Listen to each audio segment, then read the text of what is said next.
Welcome to Sponsor. the Sky Podcast. Love. Yes, my Ross. Ta-da-da-da. Have you ever been heartbroken before? I guess not in the terms that you would expect. Like not what you see in the movies na. Hagulgol, walling. Or what have you experienced? Looking back, I think it was more of a pride thing. Tamaan yung pride ko. So, nasad story ako. time. Nasad ako about it. But looking back, I didn't really feel anything. Give us context. It's such a long time ago, but it's something along the lines of one of the guys that I was dating. Obviously, di ko na sabihin kung sino. Parang, what happened ba talaga? He went out and then he told me like the next day na parang he felt so guilty because he let this girl ride his car and they went to this shady place and nothing really happened, but you know, things were about to happen, I guess. I don't know. I don't really know. I wasn't there. Yeah. And like all of the people in that party decided to keep it a secret. So then parang for me, like you get praning. Like why would you hide it from me if nothing happened? And why is this, you know, all of these things. And I felt sad because it was the first time that anyone ever kind of did anything like that to me. You felt betrayed. I felt betrayed, but it was, looking back, it was more of a pride thing na, how dare you do that to me? Instead of a love thing. Instead of a love na thing. parang So, ka. that also kind of helped me realize na, you know, when I was going through it, na ano ba talaga? Like, am I sad because I'm hurt that the person that I love is doing this to me, na betray ako? Or am I hurt because napahiya ako sa mga friends na kaya niyang gawin to sa akin? And so I realized that, okay, it's the latter. So I must not love this guy enough to feel hurt. So that was the whole context of my heartbreak. And parang, That's I remember, the only thing that popped in your head when I mentioned heartbreak. yeah. Like Sad, that's the only thing ever.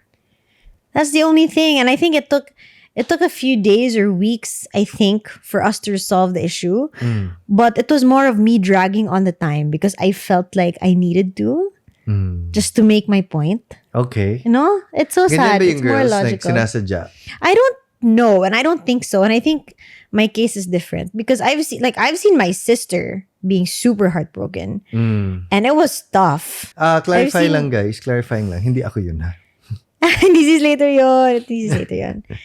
But I've seen like my best friend na parang ilang months, hindi makagalaw. So never ko na-experience yun. And I think because I saw them go through it, parang that's what I expected for myself. So I locked myself in my room for one day. And then the next day I was just like, why am I still here? What am I doing? Like, so I feel Maybe ko, hindi mo masyadong ganyan na level of love yung lalaki. I think at that point when nangyari na yon, nag-fade na yung love, or it was time to move on from that relationship. And that moment helped me realize it.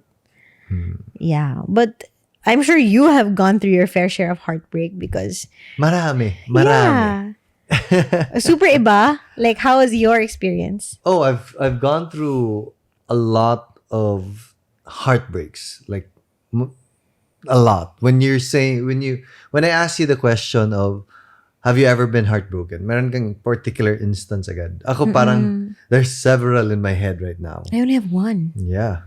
Damn. Sa akin, I'm like, lucky. parang, there was a time when, for this girlfriend I used to have, like, parang, for some reason, parang nawawala yung gusto niya sa akin. Or I felt like, gusto niya ako, pero parang there was something else. Okay. And then I tried asking around, what's wrong? Oh, nothing's wrong. Apparently, You tried asking around, or you tried asking her? her and, like, the people around her. Okay. Like, the sisters, the friends. the friends, the best friends, like, what is happening? Like, oh, wala naman kaming naririnig. And then, like, alam mo yung parang, you go out on a date when you used to go out to like 12 or 1 in the morning. Wala na. After dinner, uwi na tayo. I'm tired na eh. Parang ganyan na yung nafe-feel mo na. So, started like trying to, parang nag-away kami. And biglang, Nag-away kayo because you brought it up or for something else? I think it was for something else. I can't remember exactly. But nag-away kami and parang hindi niya ako tinext for like a few days. Di mo rin siya tinext. Ako din, pride ko din, di rin ako nag-text. So, after like 5 days, I started texting, oy, ano na, parang, this isn't healthy anymore, parang ganyan. And, parang siya, wala pa rin siya pakialam, parang ganyan. Right. So, ang nangyari pala is, she went back to her province, and I'm starting to hear rumors na There's someone else. there's someone there that she's like friendly with. Okay. So, ang ginawa ko na naman is to call her friends and call her family, the family na ka-close ko na kasi syempre girlfriend ko diba? And parang alam mo yung answer na sinasabihan kang yeah, may iba pero hindi nila i-direct na sasabihin. What do you mean? Yung parang ano ba talaga? I've heard about this guy. Parang ano, wala naman.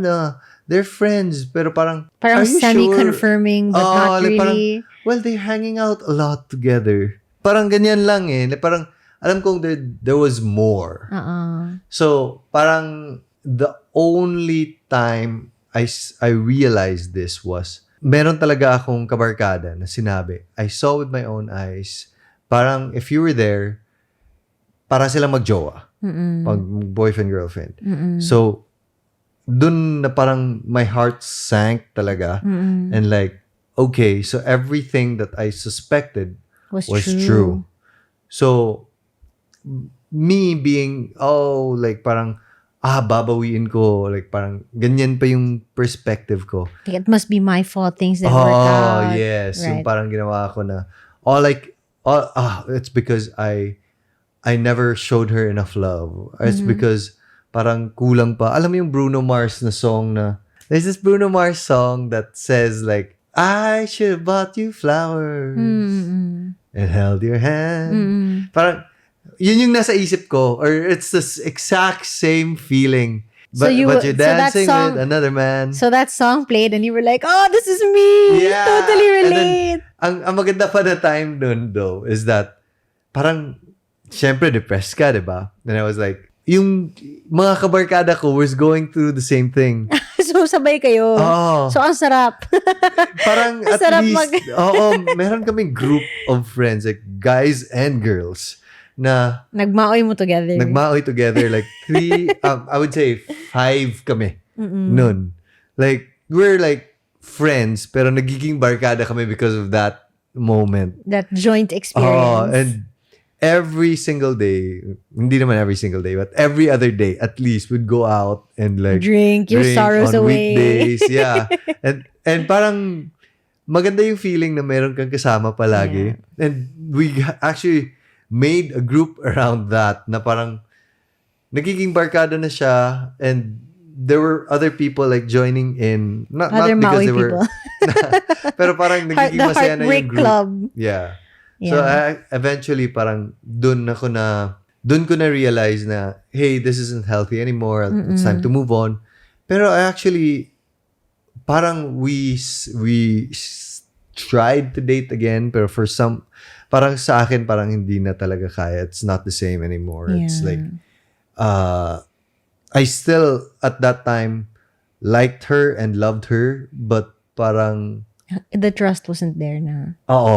Yun, ganyan. And then parang nalalaman na rin ng family ko that that's what happened. Like they heard from other sources. Yeah. And all my friends knew about it also, na parang everybody was saying, bobo ka na talaga kung if you go back with her. So parang, okay, stop na. And I grew a lot from that experience though. After that, I became more aware of what I really wanted in a relationship.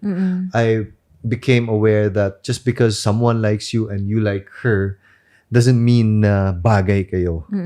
If you guys want to hear the full episode, you can check us out on Spotify. Spotify.